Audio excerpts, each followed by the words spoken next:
Friends, welcome back to my channel. ನಾನು ಚೈತ್ರ. ಇವತ್ತು ನೋಡ್ಬೋದು ನಾನು ನಮ್ಮ ಮನೆ ಕಿಚನಲ್ಲಿದ್ದೀನಿ. ಇವತ್ತಿನ ನನ್ನ ವಿಡಿಯೋದಲ್ಲಿ ಒಂದು ಟೇಸ್ಟಿ ಪಾಪ್ಕಾರ್ನ್ನ ಮನೇಲೇ ಹೇಗೆ ಮಾಡೋದು ಅಂತ ನೋಡೋಣ ವಿತ್ ಅ ಸ್ಮಾಲ್ ಟ್ವಿಸ್ಟ್.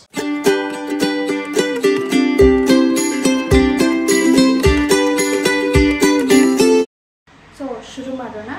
ಮೊದಲು ಸ್ಟವ್ ಹತ್ತಿಸ್ಕೊಂಡು ಒಂದು ಪಾತ್ರೆ ಇಟ್ಟಿದ್ದೀನಿ. ಈ ಪಾತ್ರೆ ಬಂದು ದಪ್ಪ ತಳ ಇರೋ ಪಾತ್ರೆ, ಇಲ್ಲ ಮಂದವಾಗಿರೋ ಪಾತ್ರೆ. ನಿಮಗೆ ಗೊತ್ತಾಗಲಿಲ್ಲ ಯಾವುದು ಎಷ್ಟು ಮಂದ ಅಂತ ಕನ್ಫ್ಯೂಷನ್ ಆಯಿತು ಅನ್ನೋ ಹಾಗಿದ್ರೆ ನೀವು ಅನ್ನ ಮಾಡೋ ಕುಕ್ಕರ್ನ ಯೂಸ್ ಮಾಡ್ಬೋದು. ಸೊ ಈಗ ಈ ಪಾತ್ರೆಗೆ ನಾವು 1/4 ಬಟ್ಲಿಗಿಂತ ಸ್ವಲ್ಪ ಜಾಸ್ತಿ ಇದೆ, ಅರ್ಧ ಬಟ್ಲಿಗಿಂತ ಸ್ವಲ್ಪ ಕಡಿಮೆ ಇದೆ ಅಷ್ಟು ಎಣ್ಣೆನ ಹಾಕ್ಕೊಳ್ತೀವಿ.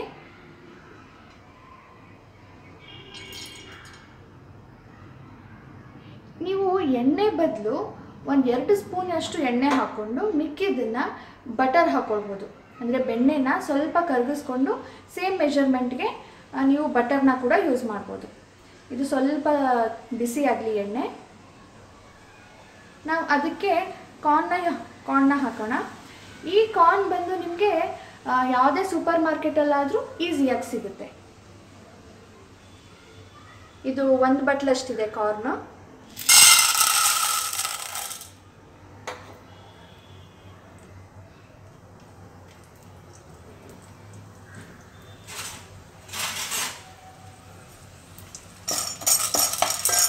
ನೋಡಿ, ಎಣ್ಣೆ ಏನು ಜಾಸ್ತಿ ಇಲ್ಲ. ನಾವೀಗ ಎಣ್ಣೆ ಹಾಕಾಗಿದೆ, ಕಾರ್ನ್ ಹಾಕಾಗಿದೆ. ಉರಿನ ಸಣ್ಣ ಇಡೋಣ ಯಾಕಂದರೆ ಇನ್ನು ಬೇರೆ ಇಂಗ್ರೀಡಿಯೆಂಟ್ಸ್ ಎಲ್ಲ ಹಾಕಬೇಕಲ್ಲ. ಈಗ ನಾವು ಸಾಲ್ಟ್ ಹಾಕೊಳ್ಳೋಣ. ನಾನು 1 ಬಟ್ಲು ಕಾರ್ನ್ಗೆ ಇಷ್ಟು ಸಾಲ್ಟ್ ಹಾಕ್ತೀನಿ. ಇದು ನಿಮಗೆ ಎಷ್ಟು ರುಚಿಗೆ ಬೇಕೋ ಅಷ್ಟು, ಕಡಿಮೆ ಬೇಕು ಅಂದರೆ ಕಡಿಮೆ, ಜಾಸ್ತಿ ಬೇಕು ಅಂದರೆ ಜಾಸ್ತಿ. ಅರಿಶಿನದ ಪುಡಿ ಕೂಡ ನಾನು ಒಂದು ಅರ್ಧ ಚಮಚದಷ್ಟು ತಗೊಂಡಿದ್ದೀನಿ. ಈಗ ಒಂದು ಲಾಸ್ಟ್ ಇಂಗ್ರೀಡಿಯೆಂಟ್. ಯೂಶ್ವಲಿ ಆಚೆ ಸಿಗೋ ಪಾಪ್ಕಾರ್ನಲ್ಲಿ ನಿಮಗೆ ಉಪ್ಪು ಮತ್ತು ಅರಿಶಿನದ ಪುಡಿ ಎರಡೇ ಇರೋದು. ನಾನು ಸ್ವಲ್ಪ ಟ್ವಿಸ್ಟ್ ಅಂದರೆ ನಂದು ಸೀಕ್ರೆಟ್ ಇಂಗ್ರೀಡಿಯೆಂಟ್ನ ಆ್ಯಡ್ ಮಾಡ್ತೀನಿ. ಅದು ಏನು ಅಂದರೆ ಚಿಲ್ಲಿ ಪೌಡರ್, ಖಾರದ ಪುಡಿ. ಅದೂ ಅಷ್ಟೊಂದು ಅರ್ಧ ಚಮಚದಷ್ಟು ಹಾಕ್ತಾ ಇದ್ದೀನಿ.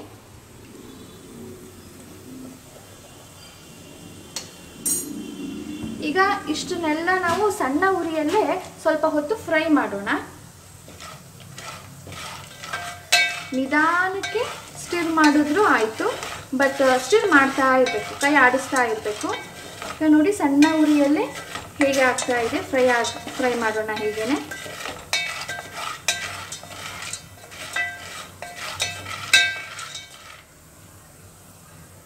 ಸೊ ಫ್ರೆಂಡ್ಸ್, ನಾನು ಸಣ್ಣ ಉರಿಯಲ್ಲೇ ಫ್ರೈ ಮಾಡ್ತಾ ಇದ್ದೀನಿ. ನಾನು ವಿಡಿಯೋನ ಸ್ಟಾಪ್ ಮಾಡಿದ್ದೆ ಯಾಕಂದರೆ ತುಂಬ ಟೈಮ್ ತೊಗೊಳುತ್ತೆ ಅಂತ. ಈಗ ನೋಡಿ, ನಮ್ಮ ಪಾಪ್ಕಾರ್ನ್ ಪಾಪ್ ಆಗ್ತಾ ಇದೆ. ಇಷ್ಟೊತ್ತು ಫ್ರೈ ಮಾಡಿದ್ನಲ್ಲ, ಈಗ ನೀವು ನೋಡ್ಬೋದು ಇಲ್ಲಿ ಪಾಪ್ ಆಗ್ತಾ ಇದೆ.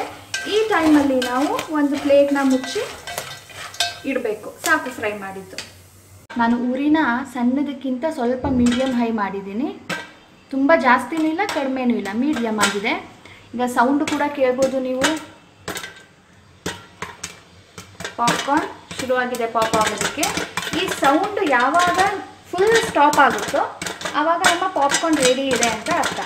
ಸೊ ನೀವು ಆವಾಗ ಸ್ಟವ್ನ ಆಫ್ ಮಾಡಿಬಿಟ್ಟು ಪಾಪ್ಕಾರ್ನ್ನ ತೊಗೊಳ್ಬೋದು.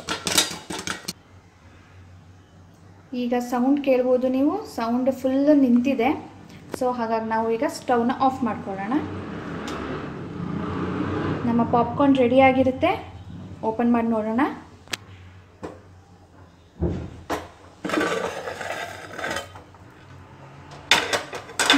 ನಮ್ಮ tasty delicious with a small twist popcorn ರೆಡಿಯಾಗಿದೆ.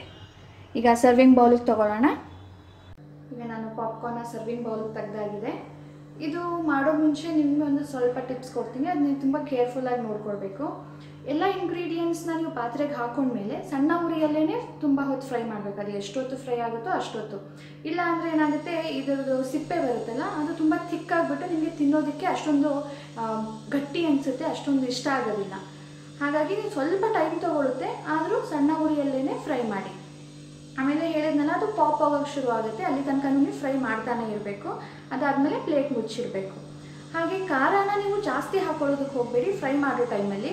ನಿಮ್ಗೆ ಇನ್ನೂ ಸ್ವಲ್ಪ ಎಕ್ಸ್ಟ್ರಾ ಖಾರ ಬೇಕು, ಇನ್ನೂ ಟೇಸ್ಟ್ ಬೇಕು ಅನ್ನೋ ಹಾಗಿದ್ರೆ ಪಾಪ್ಕಾರ್ನ್ ಎಲ್ಲ ಆದಮೇಲೆ ನೀವು ಹೇಗೆ ಸರ್ವಿಂಗ್ ಬೌಲಿಗೆ ತೊಗೊಳ್ತಿರೋ ಅದಕ್ಕಿಂತ ಮುಂಚೆ ಸ್ವಲ್ಪ ಉಪ್ಪು ಮತ್ತು ಖಾರ ಕಡಿಮೆ ಅನಿಸಿದ್ರೆ ಅದನ್ನು ಹಾಕ್ಕೊಂಡು ಹಾಗೆ ಮಿಕ್ಸ್ ಮಾಡಿಕೊಂಡು ಆಮೇಲೆ ಸರ್ವಿಂಗ್ ಬೌಲಿಗೆ ತೆಗೆದುಕೊಳ್ಬೋದು. ನಿಮಗೆ ಈ ವಿಡಿಯೋ ಹೇಗೆ ಅನ್ನಿಸ್ತು, ನಿಮ್ಮ ಅನಿಸಿಕೆಗಳನ್ನ ನನ್ನ ಜೊತೆ ಶೇರ್ ಮಾಡ್ಕೊಳ್ಳಿ, ಕಮೆಂಟ್ ಮಾಡಿ. ಹಾಗೆ ಈ ವಿಡಿಯೋ ಇಷ್ಟ ಆಗಿದ್ದರೆ ಲೈಕ್ ಮಾಡಿ, ಹಾಗೆ ಹೆಚ್ಚು ಜನಕ್ಕೆ ತಲುಪೋ ಥರ ಶೇರ್ ಮಾಡಿ. ನನ್ನ ಎಲ್ಲ ವೀಡಿಯೋಸು ನಿಮಗೆ ತಪ್ಪದೇ ತಲುಪಬೇಕು ಅಂದರೆ ನೀವು ಸಬ್ಸ್ಕ್ರೈಬ್ ಮಾಡಬೇಕು.